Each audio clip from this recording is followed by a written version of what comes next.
Singapura menjadi salah satu negara maju di Asia, dengan pembangunan ekonomi paling kompetitif di dunia. Untuk di Asia Tenggara, Singapura menjadi pelopor industri hingga akhirnya dijuluki macan Asia. Tapi di balik bersihnya jalan-jalan di Singapura, ada bagian-bagiannya yang kotor, tertutupi tabir yang akan kita kuak kali ini. Tetap tonton sampai akhir agar tak salah paham.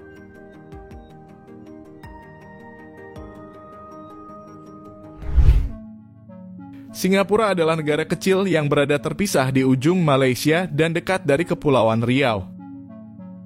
Negara pulau yang memiliki 64 pulau, tapi hanya satu yang ditempati pulau terbesarnya. Total luas wilayah adalah 722,5 km persegi, hampir sama dengan Jakarta yang memiliki luas 7.659,02 km persegi. Penduduk yang berjumlah hampir 6 juta jiwa membuatnya menjadi negara terpadat kedua setelah Monaco. Mereka terdiri dari orang-orang yang datang dari beragam suku dan etnis. Dari orang Tionghoa, Melayu, India, Arab, dan berbagai keturunan Asia serta Kaukasoid. Namun bahasa yang digunakan adalah bahasa Melayu dan Inggris. Diketahui warga Singapura memiliki IQ tertinggi di dunia.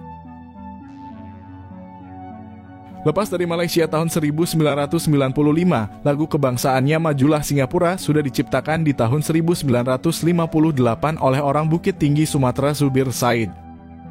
Dengan sejarah migrasi penduduk yang panjang, Singapura juga memiliki sejarah industri yang panjang. Hingga kini dikenal sebagai negara dengan kemajuan ekonomi yang tidak main-main. Lantaslah dijuluki macan Asia.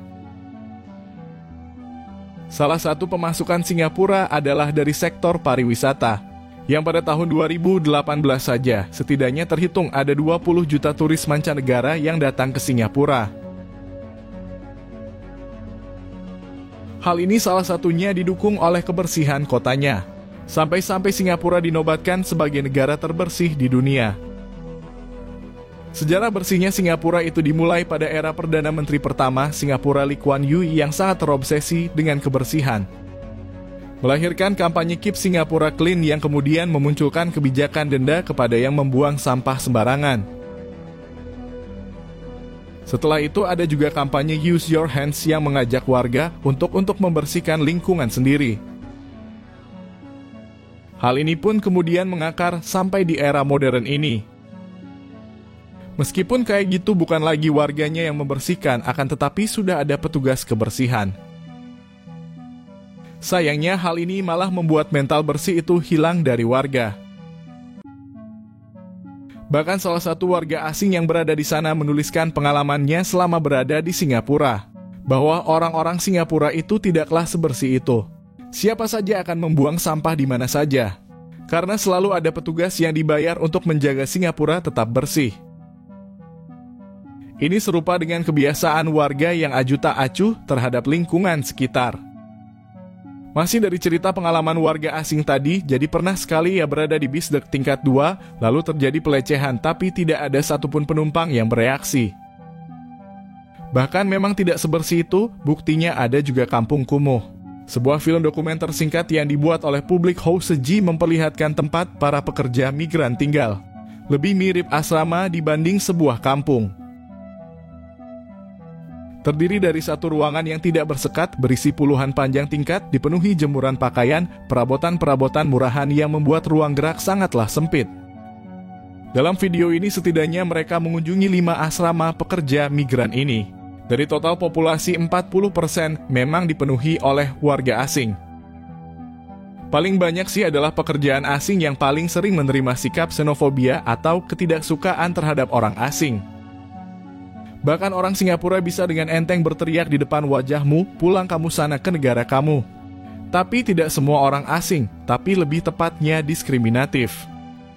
Dalam dokumenter feature berjudul Why Rental Discrimination Singapura, keluarga keturunan India bahkan dimintai bayaran sewa hunian lebih mahal dari keturunan lainnya.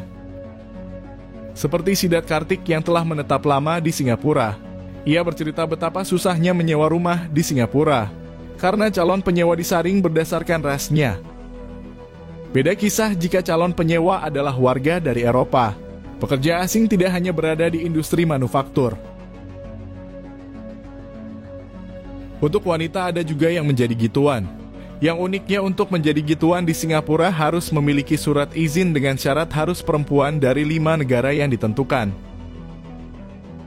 yakni dari Cina, Vietnam, Thailand, Malaysia, dan dari dalam negeri sendiri Singapura. Surat izin ini berupa kartu kuning.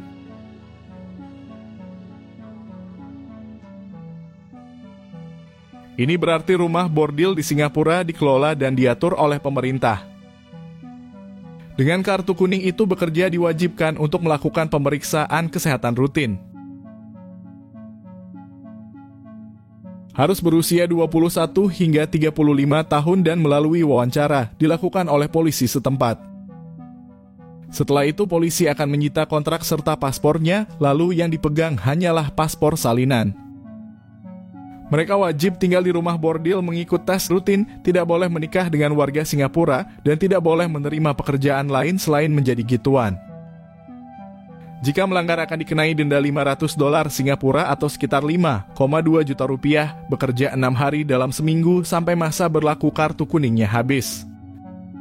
Jika telah habis, mereka akan dideportasi dan dilarang untuk kembali lagi, tergantung kebijakan polisi setempat. Untuk semua itu mereka diubah $6.000 Singapura atau sekitar 63,3 juta rupiah. Dan untuk turis asing yang berwisata ke Singapura, ingatlah beberapa aturan ini jika kamu tidak ingin dompet kamu bolong. Pertama, jangan buang sampah sembarangan jika kamu gak mau bayar denda $300 sampai $1.000 Singapura atau sekitar 1 juta sampai 10 juta rupiah. Lalu merokok sembarangan akan didenda sampai 10 juta rupiah. Setidaknya ada 300 kamera yang ngawasin kamu di area no smoking. Dendanya hampir sama berlaku kepada yang makan permen karet sembarangan. Ada juga denda sekitar 32 juta rupiah untuk yang memancing sembarangan. Lalu gak boleh makan dan minum sembarangan, jika melanggar juga akan didenda. Padahal di negara yang tidak memiliki sumber daya alam selain hasil dari laut, makanya Singapura lebih fokus pada industri. Mengubah sedikit lahan menjadi area-area pabrik. Dan tentu saja pariwisata khususnya wisata belanja, yang bagi para petualang alam liar itu sangat membosankan. Kurangnya sumber daya ini juga mempengaruhi keberadaan air bersih, yang mana pemerintah mengusahakan kota air bersih untuk warganya. Salah satunya adalah dengan sistem daur ulang air, yang sudah berjalan sejak tahun 1970 lalu dan pabriknya baru dibangun tahun 2013 lalu. Air limbahlah yang selama ini mereka konsumsi. Disterilisasi pakai teknologi tinggi menggunakan membran mutakhir yakni New Water dan teknologi ultraviolet. Selain air limbah, mereka juga meminum air laut yang telah disuling menjadi air tawar. Air hujan juga diolah menjadi higienis. Itu semua dilakukan karena Singapura kurang memiliki sumber air tawar. Sampai-sampai ini mereka mengimpor air bersih dari Malaysia sejak 2011 hingga tahun 2061 dengan harga yang murah. Di balik terang pasti ada gelap, dan di balik kemajuan ada konsekuensi. Sampai jumpa di sisi gelap wilayah selanjutnya. Terima kasih telah menonton sampai akhir.